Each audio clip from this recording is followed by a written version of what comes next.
nag-agree din po lahat na ang trend ay mas mabuti kaso sa padagdag lang ng padagdag ng highways, especially in Calabarzon, Metro Manila, and Region 3, while we neglect the rest of the country. So, question, did we put funding 5-10 billion for the Mindanao Railway?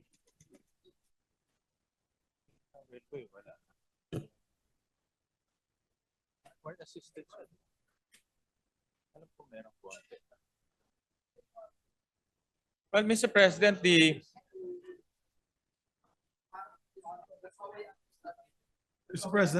Mr. President. Yes. May I clarify lang, Mr. President, what the motion is? Mr. President, the motion, sorry, Mr. President, let me just, Before we make a commotion, may we know what the motion is? the motion that the general summary be accepted as the amendments to House Bill number 4056, Mr. President.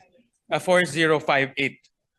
Before that, Mr. President, just because our clean copy is actually a summary, but the summary we were expecting ay kasama yung programs, hindi lang numbers.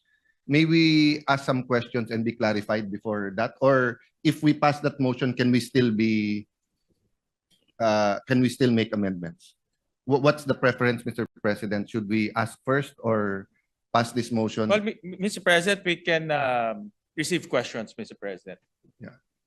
So if that's the case, Mr. President, can I ask some clarificatory questions? Yes, you may. Go ahead. There is a pending motion, so you can avail of the period of interpellation on that particular motion.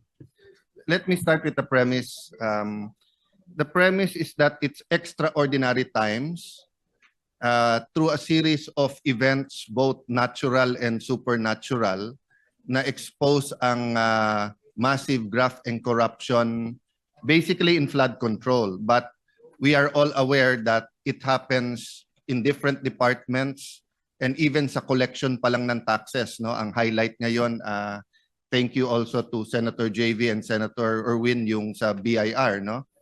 So given that, we have an extraordinary opportunity for a game changer budget. So, premise number one. Premise number two, may vision.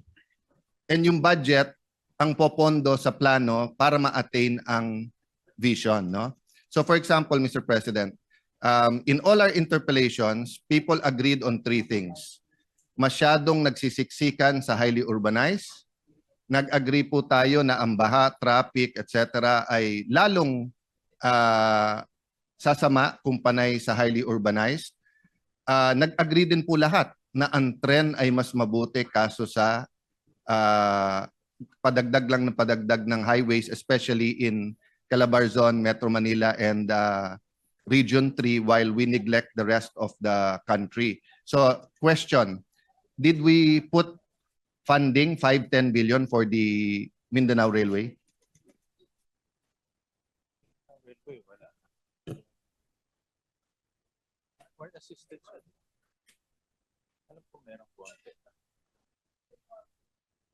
Well, Mr. President, Mr.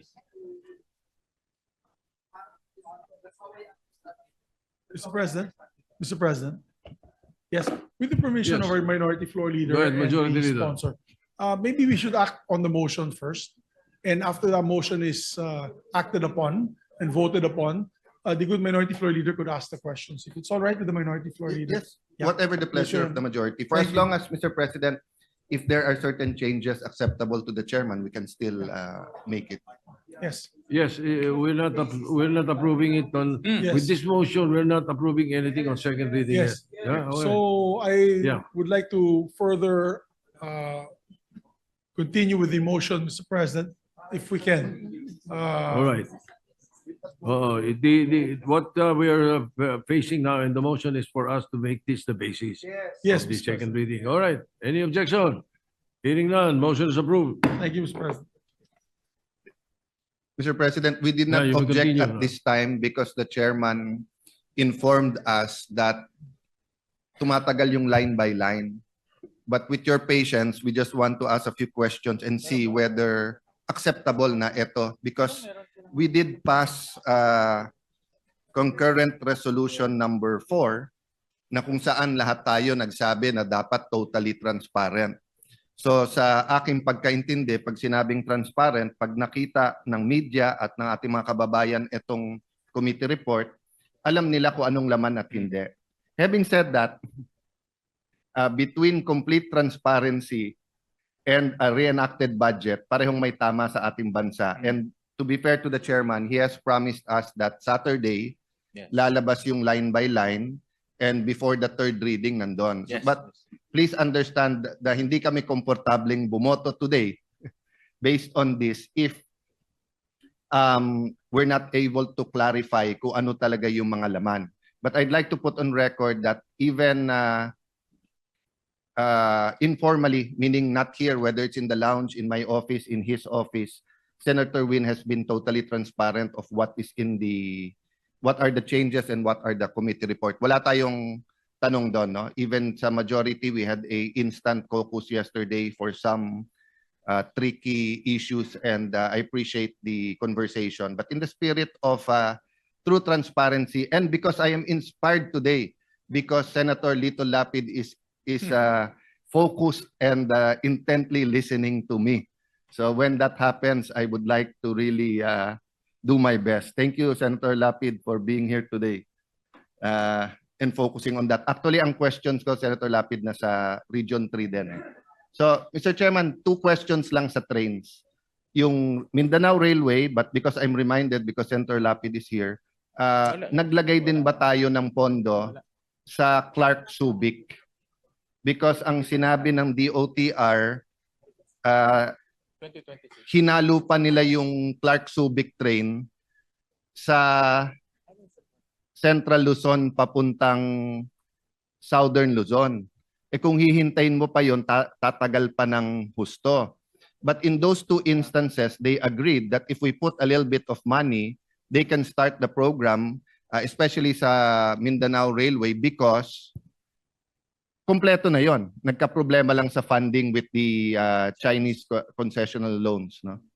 Doon sa information ho namin during the budget briefing and also yung mga briefings before, apparently nag-withdraw ang DOTR doon sa Chinese ODA because of delay and also wala nang interest for both parties to pursue it.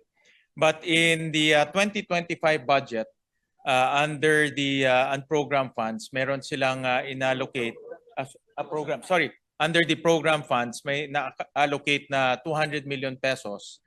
And ito yung ginagamit nila for preliminary works. In Yes. fact, may nakita ko sa news na meron na silang mga parcellary, surveying, so ginagamit nila ito. For 2026, wala po dahil walang loan na request. Yes. But Mr. President, that's why we have interpellations, di ba? So ang hindi naging proactive ni hindi naging reactive ang DOTR doon. Parang sa kanila hintayin natin yung loans. Ballpark lang, magkano ang total cost ng subway sa Metro Manila? Okay. Sorry, may dagdag lang po ako, Senate Minority Leader. Sa 2026, merong 1 billion for the Mindanao Railway under GOP counterpart. Ang wala lang doon yung loan. So they're expecting hopefully na magkaroon ng loan in the next few. I'll not belabor the point, Mr. Chairman, Mr. President, but just to give you a apples to apples comparison, magkano po in general yung ballpark figure ng ating Metro Manila subway? It's about 500 billion ba? Alam ko mga ano ho yan, mga if my memory serves me correctly, mga 400 parang 400 billion dollars. Okay. 400 So- billion dollars. Sorry, $4 billion. $4 billion. Yeah. So mga 200 billion, Billion pesos. Yeah, Okay. more or less mga Sa ganun po. phase 1 ng Mindanao Railway, it's 100B. And they said that if they get 10B, they can hit the ground running. So what is 10B compared to the 6.7 trillion at meron tayong unprogrammed na 170.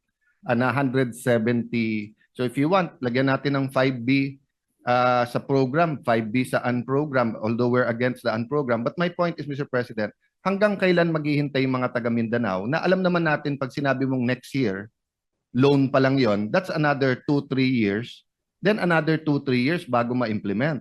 But they said because nga nag-pull out lang yung Yung financing, Chinese funder. everything is ready. And even if they get funding from whether the Japanese or the Koreans, the Australians, wherever, no? May 25% counterpart pa rin naman, which is 25 billion. So they did not put any, there's no hesitation in their part. Tinanong ko diretso, kung bibigyan namin kayo ng 10 to 25, kaya nyo na ba simulan? Yes. So in fact, I would even say, why doesn't the Maharlika Fund invest there? O why don't we package it sa ibang mga oligarchs natin na kung kukuha kayo ng mga highway na gagawin yung tollway, pero eto naman, ano yun rin. But ang point, Mr. President, this is such a great opportunity. Nalagyan natin ng 5-10 billion. Let's not let this opportunity go away. Yesterday, we were speaking about 50 billion. We were talking about certain pricing. 1 billion. So meron tayong leeway doon eh, 'di ba? So may I appeal to the chair that whether it's 5 sa unprogram, 5 sa program, let's show Mindanao na despite the politics that is going on, hindi sila casualty sa politics, 'di Ako ba? ay support po yung Mindanao Railway dahil alam po natin na ang Mindanao is our food basket. Diyan po talaga nanggagaling marami sa ating mga produce at ang weather ho nila relatively smooth throughout the year. Pero ang transportation logistics, mahal din eh kung hindi ho gagawin yung ating railway system. So magandang idea ho yan. I'm not Minority that Leader. sure, Mr. President, about yung